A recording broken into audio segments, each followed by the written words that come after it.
Hello, everyone. While we wait for people to join us and log in, we're going to be asking our panelists, like, where are they joining us from today and what's the day like? So we'll start with Anthony. Where are you joining from? Hi. So my name is Anthony, and I'm currently joining from the south of France, alongside the Mediterranean coast. You would think it's sunny and nice because it's my holiday, but no, it is showering down with rain, and there's a yellow alert for like thunderstorms. But I'm doing fine. Hopefully, it's not going to cut my poor little internet and throw me out of the panel. But hey. Amazing. Thank you, Anthony. And how about you, Stephen? I'm Stephen Atwell. I'm calling in from Bellevue, Washington, where we've got the south of France weather. It's currently sunny and supposed to get up into the mid 80s today. But if it helps any, Anthony, my last vacation was a little on the rainy side as well. And there was one day where we decided to just stay in the hotel room and enjoy the view because it was raining so hard. Thank you both. Hello, everyone. My name is Blanca, and I'm joining just from south of London in the UK, where the day today is typical London summer, really, kind of cloudy, kind of warm, kind of rainy. You got everything in the same day. So yeah, not complaining. So let's get started with our webinar. Hello, everyone, and a huge thank you for joining us today for a discussion on databases changes slowing you down. There's a better way. This is a Lead Dev webinar created in partnership with Harness. The webinar will last roughly 45 minutes, after which both myself and the panelists will head over to the Lead Dev Slack to answer some of your questions in the webinar Q&A channel. We may also have time to answer a few questions live, so please do submit those to the Q&A feature on Zoom, and I'll get to them midway through the webinar and perhaps also towards the end. So let's get started with some formal introductions. My name is Blanca, and today I'll be joined by Anthony and Stephen to share their experiences and insights. Would you like each of you to introduce yourself and answer in about 60 seconds who you are and what makes you excited about today's webinar? So let's start with Stephen. I'm Stephen Atwell. I'm the product manager behind Harness Database DevOps. Been a product manager for about 10 years. And before that, I was a software engineer in my time in both product and software. I've pretty much always been focusing on building products that I wished I had in past lives, and database DevOps is no different. Before I moved into making software, I'm ex-IT and an ex-DBA. Amazing. Thank you, Stephen. And now, Anthony. Hello, everyone. My name is Anthony. I am a senior software engineer at the BBC. I've been working a lot behind everything platform related and in terms of data. So whether it's like audience platform, experimentation platform, data platform, more recently Selfservice data platform. There's a lot of platforms basically. It is instrumental in a way that you just build blocks, and if you don't have a sturdy platform, then everything will just at risk of collapsing. Yeah, I've been working at the BBC for 7 years. It is a nice place to be. And yeah, I'll be happy to provide a bit of insight on all the questions that Blanca is going to share with us.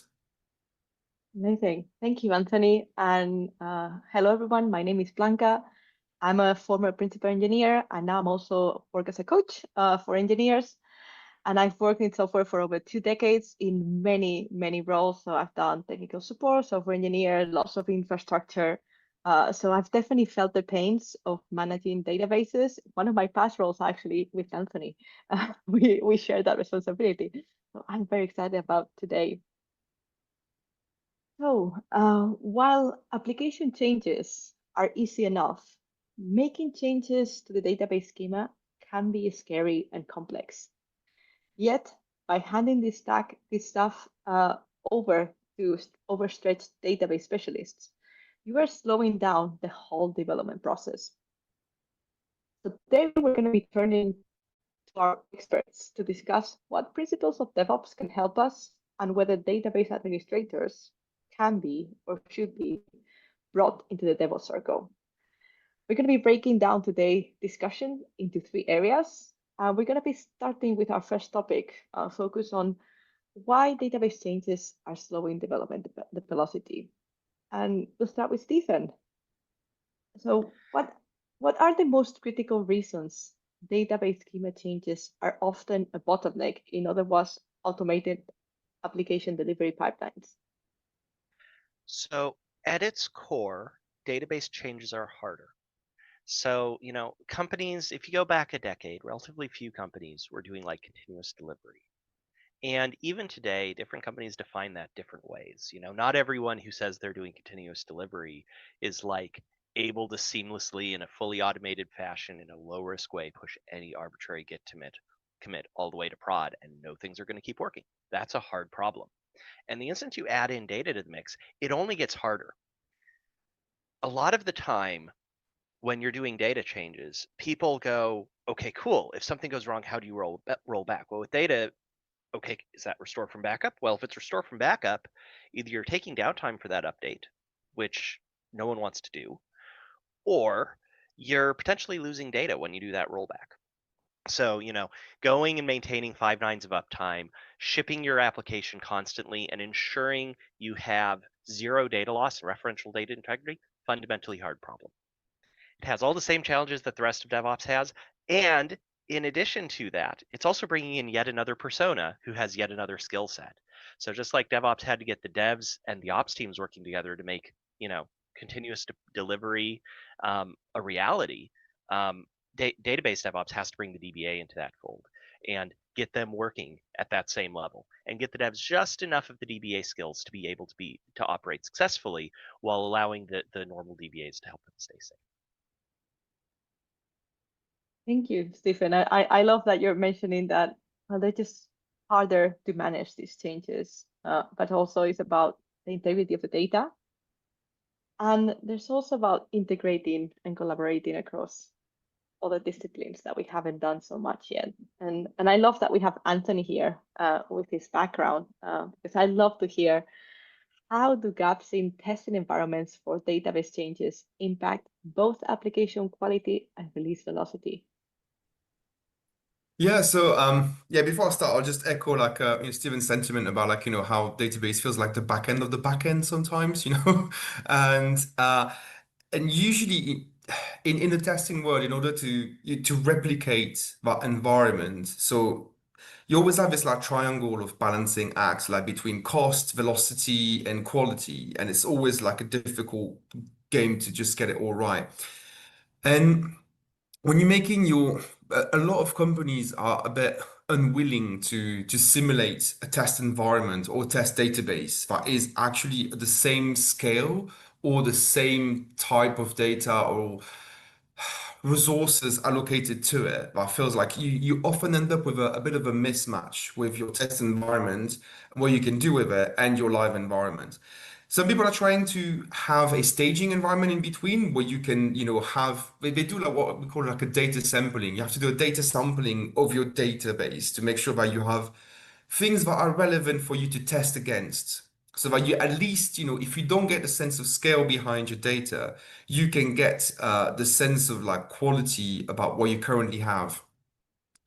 The main, I wouldn't call it an issue, it's just more like a trade-off. And the trade-off is often that you will end up having to work a bit harder, work a bit slower because, whatever results you get from your test environment or your testing process is only accurate up to a certain level. And that means that when quality is not, it's not that quality is reduced, it's when quality is a bit limited in the scope. It gives like a sense of confidence, and that can slow down your process sometimes. Yeah, Yeah, definitely. Mhm. one of our early customers, when we asked them why they are still doing database schema changes manually, their primary reason is that their DBA had a bunch of hand verifications they were getting from the dev team that they needed to run after applying the schema changes, but before committing the transaction so they could still roll back that transaction if any of them failed. And they didn't know of any automated tooling that could do that. So, if you can't test it, you're not going to be able to make it successful.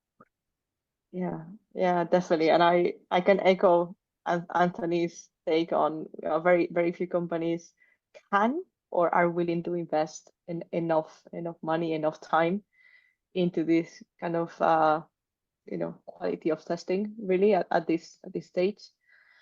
I think also databases sometimes, not many people understand the skill sets. It's more like that thing that everyone kind of is trying almost to ignore. There's a few people, maybe like one or two people in a team that know about, and it's a bit kind of obscure. And people feel that it doesn't change that often, so we don't really need to invest in this. But let's move on. Let's move on to our next topic for today, which is about the reality of applying DevOps principles to database changes. I'll be back to you, Anthony. Um, so is it practical to enforce version control, automated testing, and rollback strategies for database changes on par with application code? So it is possible. Everything you listed is entirely possible. However, it is not straightforward in my experience. Like you have several mechanisms. It depends if your database is actually SQL or no SQL. I know there's stuff that exists that is hosted in the cloud called point-in-time recovery, where you can just go back to a certain point in time and restore things.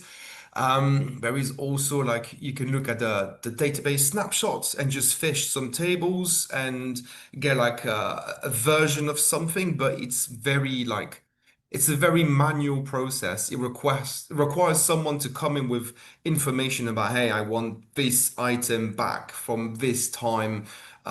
Please, hoping it's still in the snapshot, because sometimes some of the there's a limit, like there's like 19 days, I think, of like point in time recovery, and then sometimes some snapshots just only go as far as like 7 days back because it costs a lot of money. Hosting like terabytes of snapshots of data is costly, and that's the one thing you have to always keep in mind when you work with databases, especially at scale when it's like big data, like the BBC. Um, but there is no like centralized repository like a GitHub where you can just go create a branch and then just do your thing. It's a complete different world. And what I've seen is when you try to go down that route and host like SQL queries or product like data product thingy on a GitHub branch, you hit a wall between are you having like a one repository with a bit of a mammoth where you host everything, or you have multiple repository where data analysts, products can just input their own kind of like GitHub repository and have like their queries and everything in order to version it. There's another way to version it, which is at the end of it, which is always a bit of a shame, but it's the only way that is very how do you say it, secure is or safe is to have a data catalog or another tool that track your lineage, the lineage of your data, so that when you arrive at the very, but it's when you arrive at the very end, you look back at what you have. So it offers you some rollback availability, but it's really hard to get something in between or something beforehand to prevent that, like you could in a CI/CD pipeline deployment, for example, and that makes it a bit difficult. Now, in order to automate the testing, again, you're going from like, a Java type application Cucumber scenario. You can talk to an API fine, that then talks to a database. Like you could do that, but how do you directly integrate with a database like an SQL one or an Aura type database? It gets a bit complicated. The way we found the workaround was to use like event-driven architecture by just looking at like, hey, we have integration, like all components are all up and running. We have some integration tests in place between like all the components of a pipeline or, like an ETL job, for example, or something like that. But aside from that, it's again a skill set. You have to talk data and talk software at the same time, which is not easy. Yeah. It sounds very much like there's many different approaches, but there's almost like a lack of standards. So you're kind of crafting your own in a way, isn't it? Yeah, that's the way. I mean, there's a lot of like data governance role being brought in, which is very good to bring those standards. Mm. But the standards in devs, just like you have several types of code, you have Python, Java, whatever. Like you have different type of databases and their rules and different ways to plug in and integrate with it and have it run. And it makes things a little bit complicated. Mm. Yeah. Yeah, there's also So different types of like stateful applications. So like there's, your data application where you've got ETL, and worst case scenario, you rerun your pipeline, you pull all the data from the source systems. And then there's that transactional data application that's building that data in the first time. And maybe it's, Stripe and people are paying with their credit card. And, if you need to go back in time and restore a backup, well, you just lost, 5 minutes of credit card payments. That's a big deal. I remember there was a customer I'd been talking to many, many years ago before I was working on this product, who we were having a serious conversation about downtime. And an hour of downtime cost them something like 10 or $20 million. And like it gets there really, really, really fast. And a lot of companies are higher than that. Um, you know, Yeah. rolling back those 10 minutes of credit card transactions for, a big company for like Walmart. Could you imagine? Yeah. Yeah, Yeah. no, No. it's, Wow. Wow. I can imagine, or I would hope those companies are investing more in automation actually because of this high cost.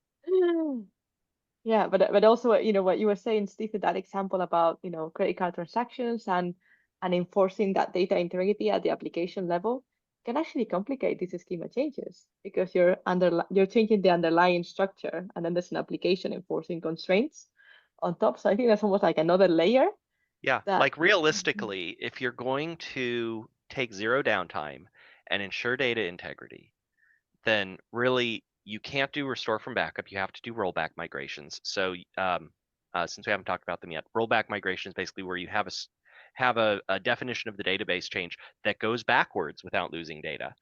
And you also have to have a schema that's version compatible with both the new version and the old version of your application, so you can roll that back without data loss. And if you're doing something like a move of a column, you can't move it. You have to like copy it and keep the two copies in sync, wait until your app's fully upgraded, and then finally delete the old version. So like it gets complicated fast. Yeah, yeah. And you explain that to someone, and like, why do you need that? And you're thinking, oh my God, where do I start? Anyway, let's move to the next question because I think we might be getting ahead of ourselves.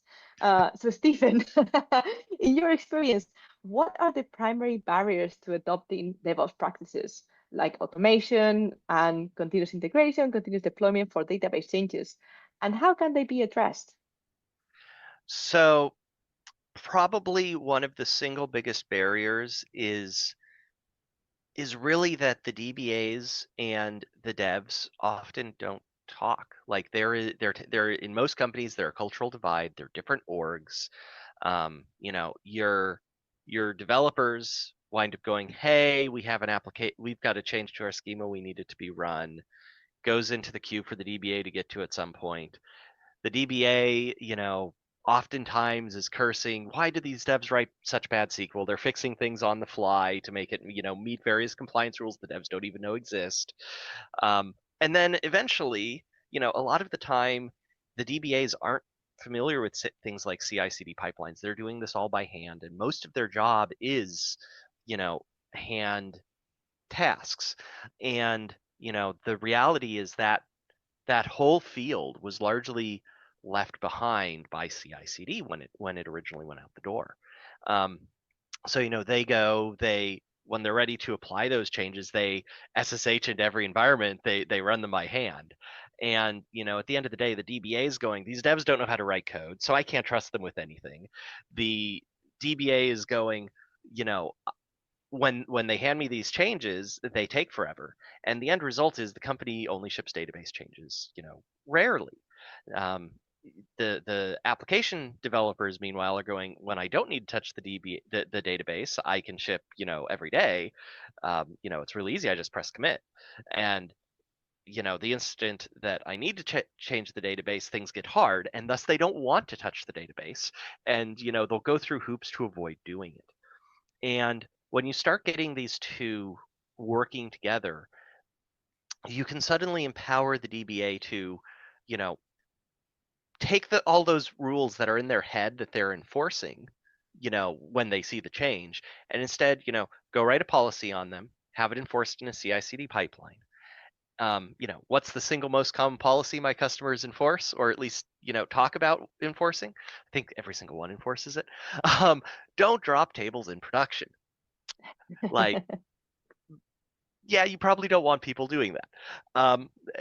Most of them also don't drop columns in production. You usually want to keep people from doing things that are unreversible if something goes horribly wrong. And then, okay, cool. Now, how do you hook those automated checks up to a system where the dev can easily make their change, so they can define what the database schema looks like, check it into source control, CI/CD pipeline validates it, and fully automates and deploys it. That's a very different world from where database changes are today. And a real part of it is a cultural divide and getting both teams to work together, because at a lot of companies, the development team, they don't have adequate permissions to the database to actually even make the change or set up the CI/CD pipeline. And oftentimes the DBA doesn't have the time. They don't have the experience or background with the CI/CD to realize it's a thing.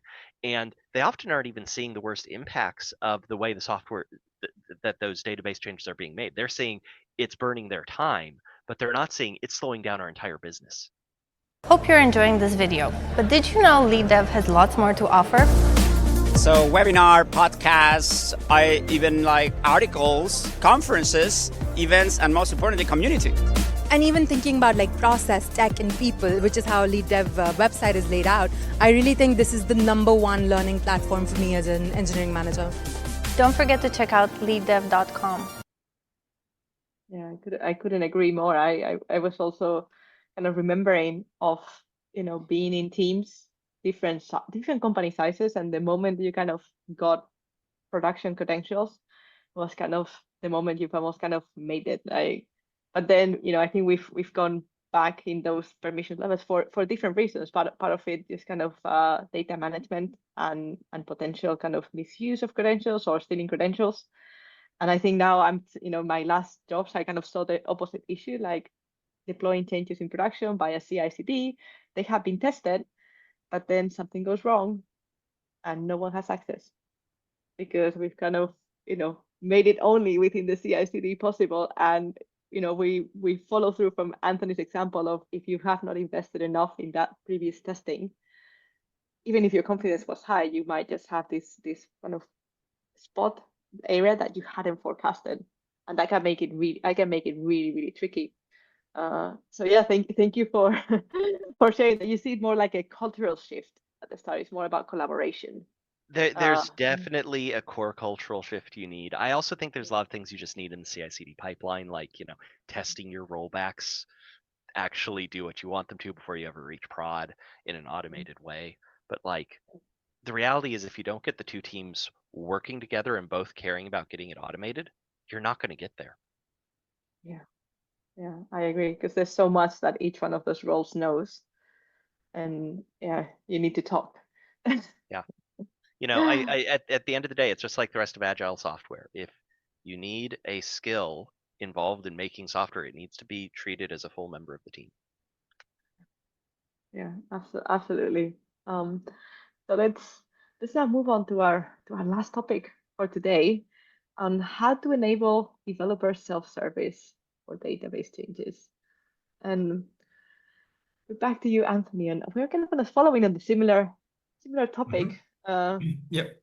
Are there cultural or skill set shifts needed among developers or database administrators to make self-service for database changes truly effective and secure?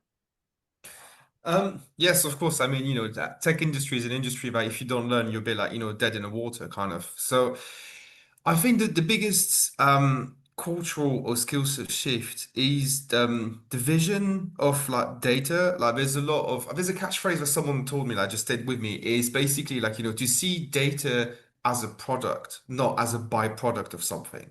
And a lot of people make that mistake of just seeing it, oh, we've just accumulated data, like, and we just like shove it over there.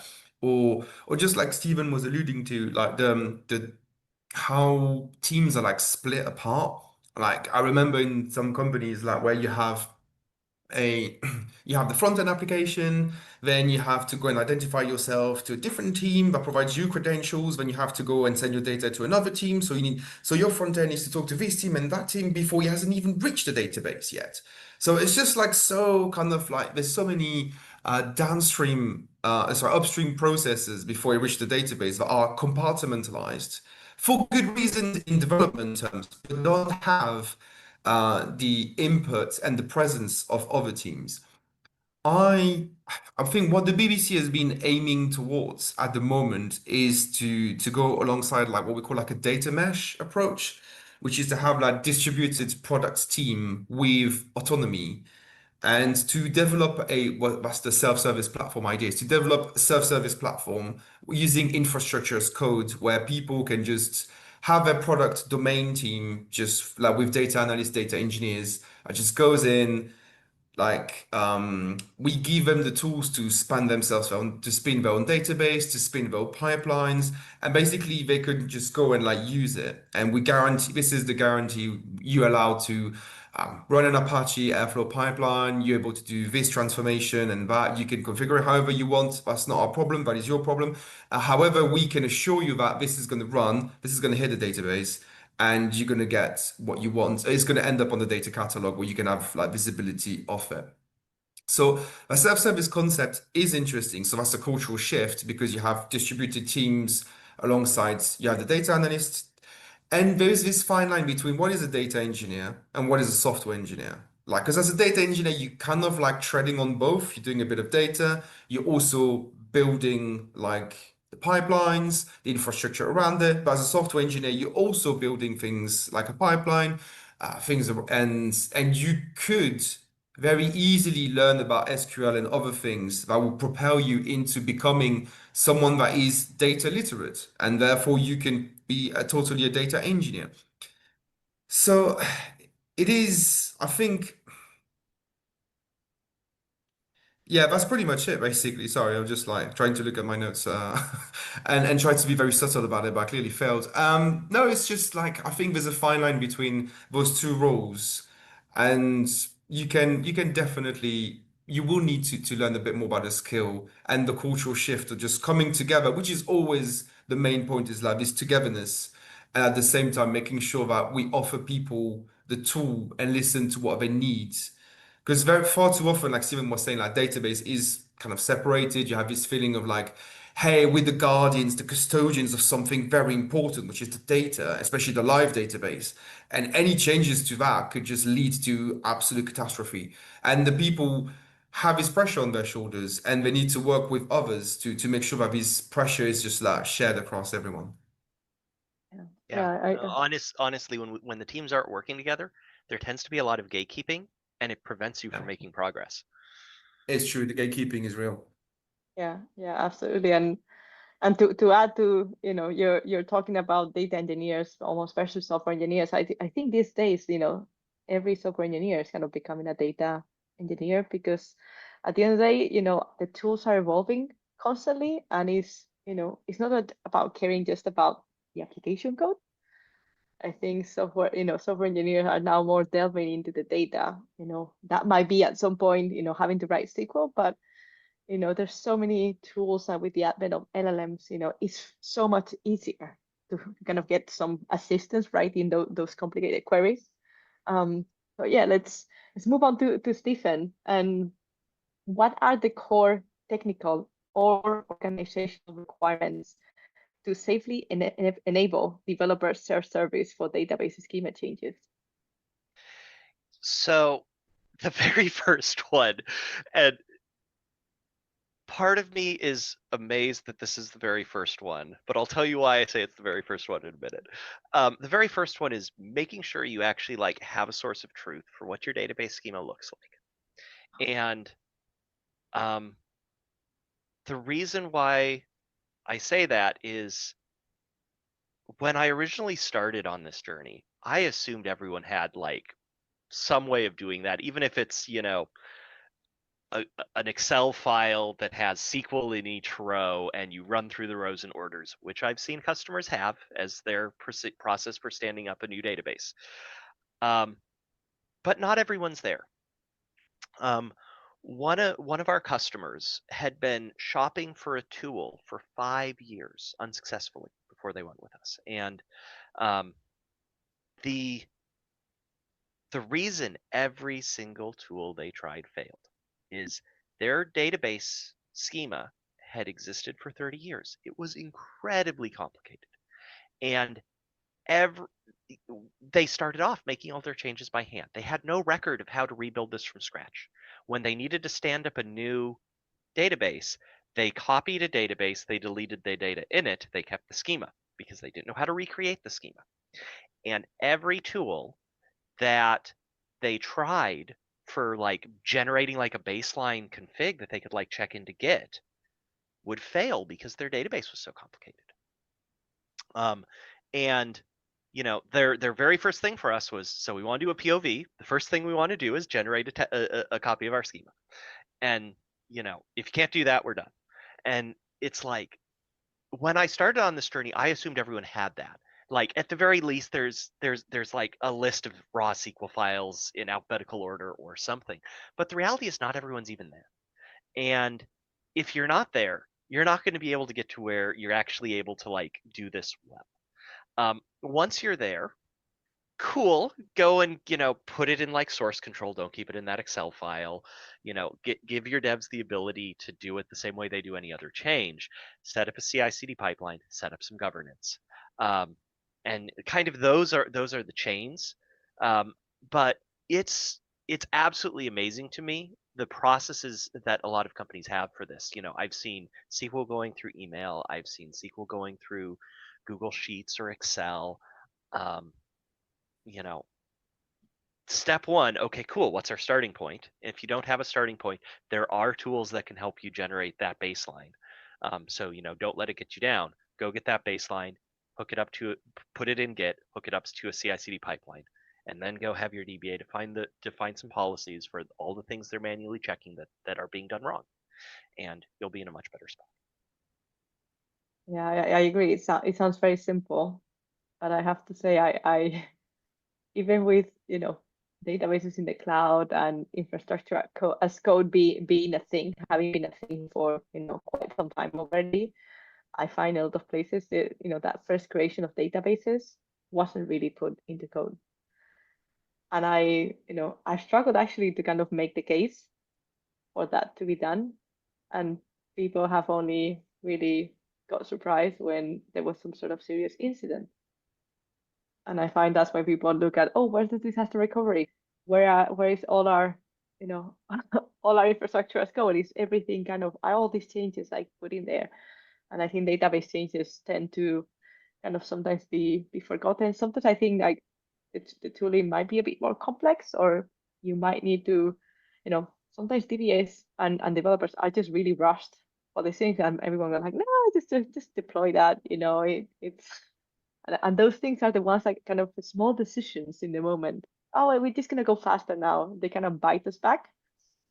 Yeah, and then the next thing you know, your company's in the news, and as much as they Yeah. say all marketing of your company is good marketing, not always when it's because you had a massive nationwide outage and suffered some Yeah. damage.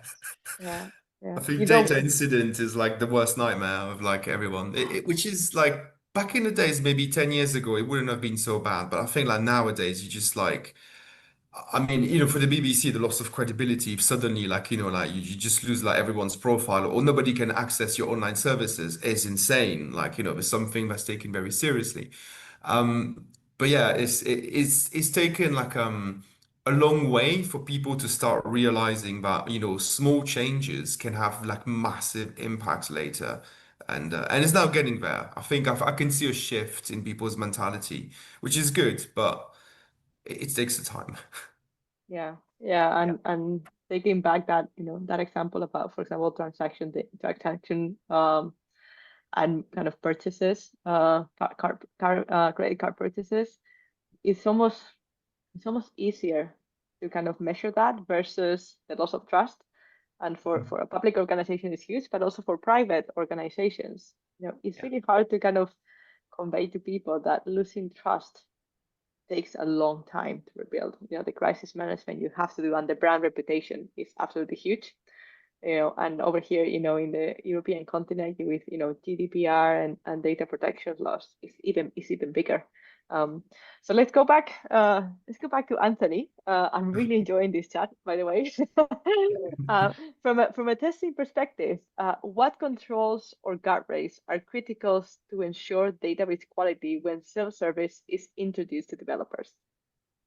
Right. So, so that one is the mammoth question for me, because there are several things. Yeah, so we all have like something that we really love in life, and I really love like the pyramid of testing. It's very simple. It's like linear software development. Like blam blam blam. You go your test unit integration component. It's all in there. It's amazing. However. When it comes down to data quality, there is no such pyramid. There is like, it's really hard to find relevant. And then you suddenly realize there's several like actors into it. There's the data analysts, there's the data engineer, then there's the platform slash software engineer. But again, from data engineering all the way down to platform engineering, they're kind of like similar roles. But if you look at it, so the data analyst is kind of in charge of inputting like data quality rules, usually for like a data products. So that enables data to conform to the business logic. So it's not something that can really be measured from a software development point of view because is the data relevant? For example, I've seen people putting rules about like 10-15% alerts on their counting. So if suddenly you have a spike of like, your data input jumps up by 50% for one row or one column, you're like, why is there suddenly 50% more people watching like, iPlayer rather than the last week? And you realize there's a false positive or something went wrong because we counted from two different devices. Or equally, like why is there 25% people less? Well, because it's like school holidays and people happen to be going somewhere else. So those type of quality is very important to maintain your data integrity, to make sense of it, but from a product perspective. From an engineering perspective, we're looking more like how is the data being extracted, transformed, loaded, like, what is actually displayed on the data catalog. So you apply data quality at a wider scale, usually checking things like formatting, encryption, like how is the data not null? Is the data actually valid? All of these rules are actually put into like you can use. I mean, it's not like the rules are like at the scale of a product or a table. They're like a lot wider, and that's when they start going on to the platform type of checks, were usually responsible for. Um, the final layer of the rules that can be enforced, like I was talking about, like formatting, compatibility, encryption, obfuscation is another one, encoding, compression. Are we using the right type of things? All of that should be automated and should be built into your platform so that you have these self-service rules that people can just go through without having to care about it or without having to worry about it because they're there. The alerting is in place as well to inform you whenever something happens. And in regards to the data analyst and data engineering kind of rules, it's more like a pick and mix, just like, oh, I know these rules exist. Do I need them for my product? Yes, I can take them. Can I ignore them for now? Yes, I can just look better. And from another point, so there's the enforcer kind of approach, which is kind of like all these rules. And I know sometimes it's not very glamorous, but there's also a supporting approach where you can reach out to your stakeholders. I know the BBC is doing that and it's very clever. We use like machine learning to help identify inefficient queries. And we usually just take the top 10 every month, just look at them, reach out to that author, make sure to provide support to cut down the time and rewriting the query and helping them. That is being super helpful and is really appreciated. And there's also like a more proactive approach rather than reactive, which is to offer like data hygiene trainings, enhancing like data literacy and fluency across your organization.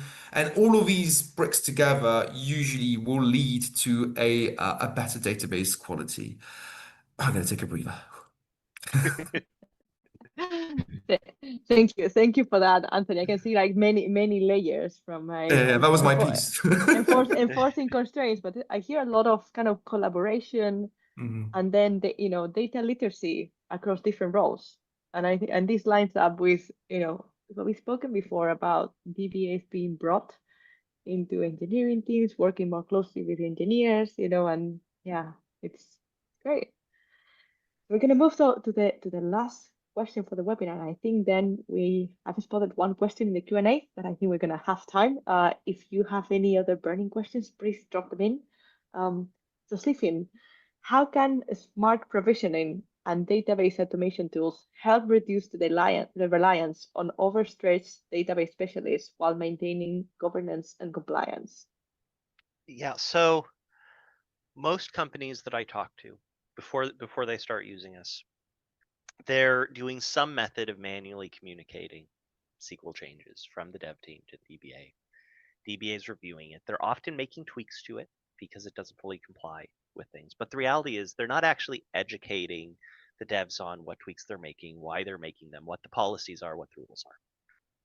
And by far the most common pattern that people want to get to and move to fairly quickly is where instead that DBA is defining a series of policies. So Harness has a policy engine that spans all our modules, that's built on top of Open Policy Engine. And you know, to give you an idea of some of the policies I see customers enforcing. Hey, we talked earlier about don't let people drop data in production. Cool, that one's pretty obvious. But some of the less obvious ones is hey, when you're deploying to Postgres and you're creating an index, you can do it concurrently or not concurrently. And if you do it concurrently, it doesn't lock the table the entire time that index is being generated. If you do it not concurrently, it does. And if that's a billion row table, that's a problem. And we've got some customers who have policies that just go, hey, if you're creating an index, it better have that keyword of concurrently in it. And at the end of the day, do the devs know to put that keyword there? No. But if they go and they try committing the change, they get an error back that says, hey, you're trying to create an index non-concurrently. It needs to be done concurrently. Here's what that statement is. And they get back that error message, which isn't that hard to do. Suddenly you've allowed them to self-service. Another common class of example I've seen is naming conventions. How do companies make sure that they know what these index names are in the first place? Well, they have naming conventions on them where they need to have the table name, they need to have column names in them, etc. Oftentimes DBAs are enforcing these by hand. That's really not that hard to do via automation. So those are some of the examples of policy classes that I see people doing. And at the end of the day, it's all about how do you change the DBA's role so that instead of being in the business of changing the devs changes or hand deploying them, they're instead spending less time defining the policies that the devs need to follow. And suddenly you've maintained compliance while kept everything safe.